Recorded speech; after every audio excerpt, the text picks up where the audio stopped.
আজ দুপুরের একদম সিম্পল রেসিপি বাসমতি চালের ভাত, তার সাথে স্যালাড, আলু সেদ্ধ, পাঁপড় ভাজা, সেদ্ধ মুগ ডাল।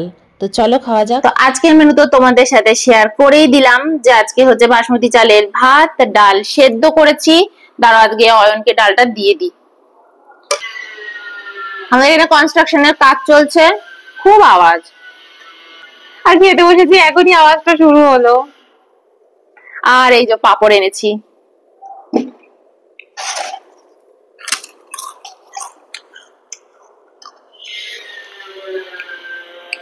এত বাধা বিপত্তির মধ্যে দিয়ে কাজ করতে হয়, আর কি বলবো।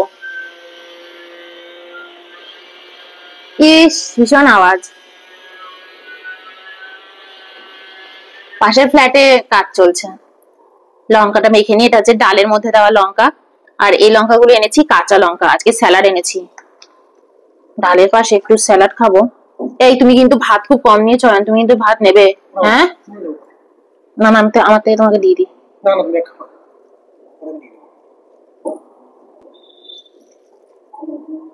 অয়নকে আমি ঠিকঠাক করেই ভাত দিই। আজকে আমি দিতে গেছি, না না না দিও না দিও না, আর খেতে পারবো না। থালাটা একটু ছোট রেখেছি, ও থালাটা একটু ছোট নিয়েছে। বোঝা যায় না, কিন্তু আমি ঠিক বুঝতে পারি যে না, ভাতটা কম হবে। তো চলো, এটা হচ্ছে আজকে সকালেই ভাজাটা করেছি, কুমড়ো আলু ভাজা, একটুখানি পড়েছিল তাই খেয়ে নিচ্ছি। তো চলো ফার্স্ট বাইট।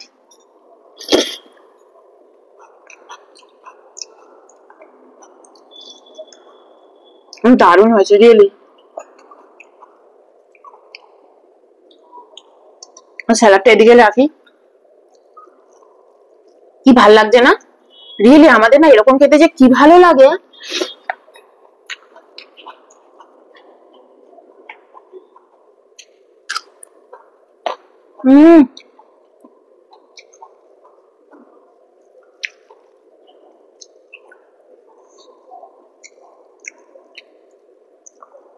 তুখর। আজকে লাইট জ্বালিয়েছি কারণ বাইরেটা খুব অন্ধকার। আজকে আমরা 4টের সময় খেতে বসেছি।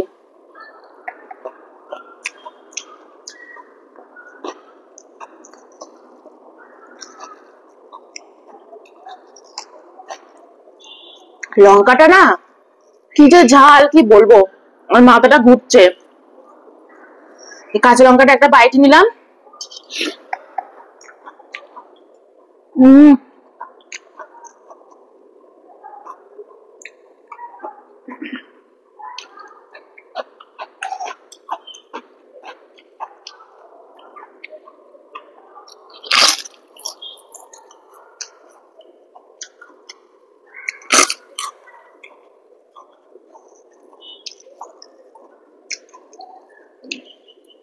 একটু বাদে বৃষ্টি নামবে, একটু স্যালাড দিয়ে খাই।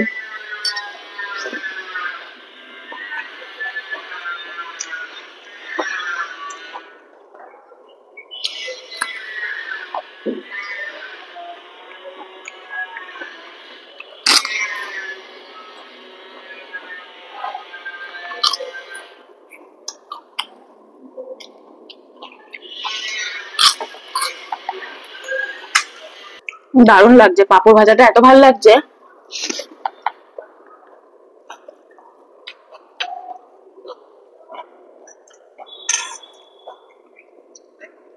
ডালটা দিয়ে দেবো একটু।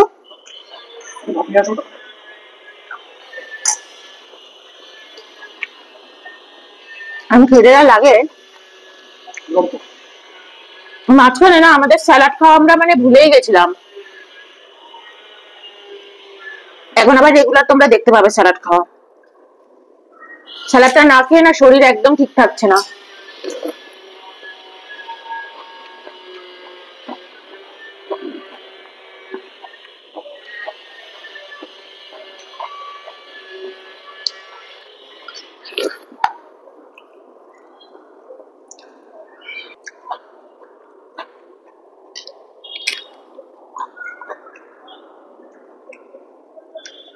ডেঞ্জারাস লঙ্কা দিয়ে দিয়েছে। অয়ন গিয়ে গিয়ে বলে তো ঝাল লঙ্কাই দেবে। বৃষ্টি হচ্ছে বলে এখন হচ্ছে। আমরা টবের মধ্যে একটু লঙ্কার বীজও ছড়িয়ে দিয়েছি। এই লঙ্কাটা পাকা লঙ্কা ছিল দুটো, বিট ছড়িয়ে দিয়েছি।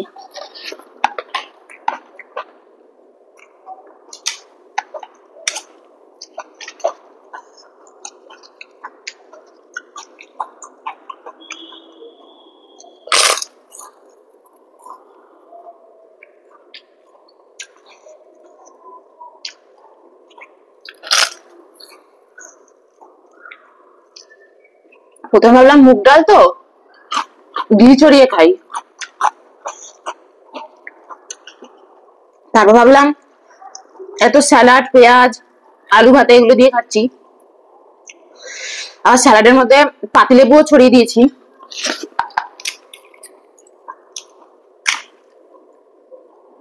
তাই সর্ষের তেল দিয়ে খাচ্ছি।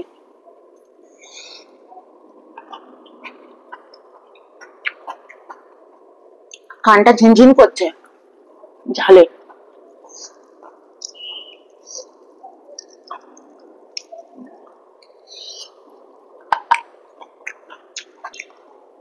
আমার মনে হচ্ছে ভাত লাগবে না। স্যালাড খেলে না ভাত বেশি খাওয়া যায় না।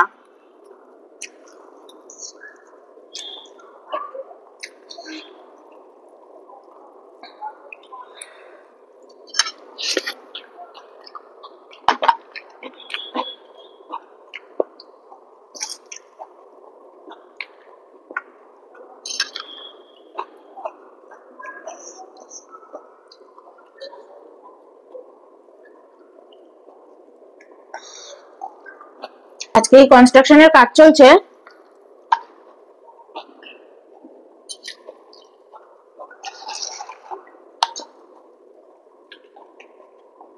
ওই জন্য কোনো কথাও খুঁজে পাচ্ছি না। এই কথা বলতে যাবো বেড়ে উঠবে।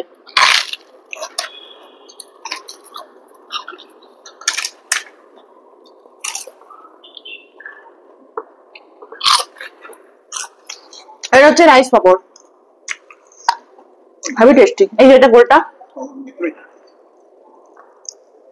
এই বড় করে তুমি সব কটা নিয়ে নিয়েছো। এগুলোই শুধু আছে।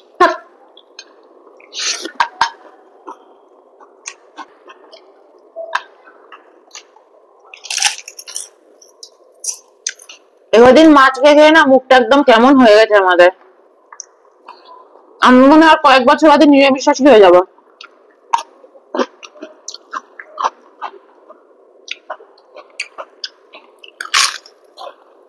আমাদের একদম আর ননভেজ খেতে ভালো লাগে না।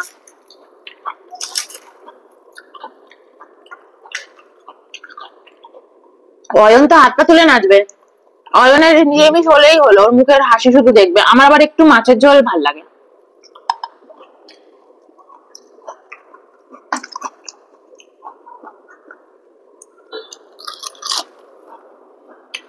ওর হচ্ছে থোর ঘন্ট, যে কোনো সাবেকি রান্না অয়নের খুব পছন্দ। থোর ঘন্ট, শুক্তো। আর কি কি পছন্দ করো? এঁচড়ের তরকারি, এইসব হচ্ছে অয়নের খুব পছন্দ। মানে আমাকে খুব খাটাবে, খাটিয়ে খাটিয়ে কাজ করাবো ওইগুলো। সিম্পল মাছ মাংস, মাছ তো খেতেই না আগে, মানে বিয়ের পরে খাও না? বিয়ের আগে নাকি মাছই খেত না। ও অয়নের বাড়িতে সবাই বলতো যে দাঁড়া তোর বউ আসবে, তুই মাছ খাওয়া শিখে যাবি। তাই হয়েছে।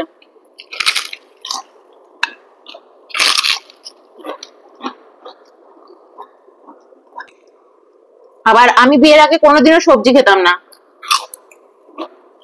অয়নের সাথে বিয়ে করে আমি আবার সবজি খেতে শিখে গেছি।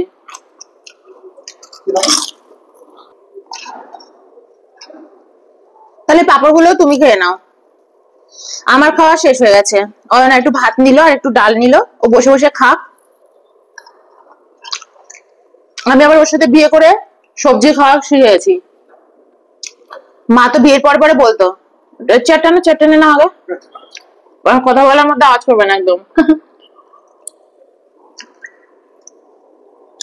বিয়ের পর পন্ডিচারিতে যখন থাকতাম, মা তখন বলতো যে কি রান্না করেছিস। আমি ধরো মানে বললাম যে লাউয়ের তরকারি খাচ্ছি, লাউয়ের তরকারি খাচ্ছিস?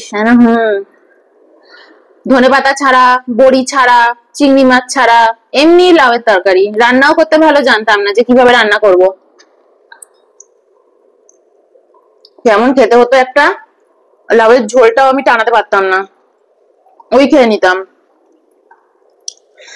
মা বলতো বাবা লাউয়ের তরকারি খাচ্ছিস? জানছি হ্যাঁ। শুনে সবাই অবাক বাড়িতে, আর ওর বাড়িতে অবাক হচ্ছে মাছ খাওয়া শুনে। যদি ফোনে যেত আমরা মাছ অত খেতামই না, তাও ধরো খেলাম। তো চলো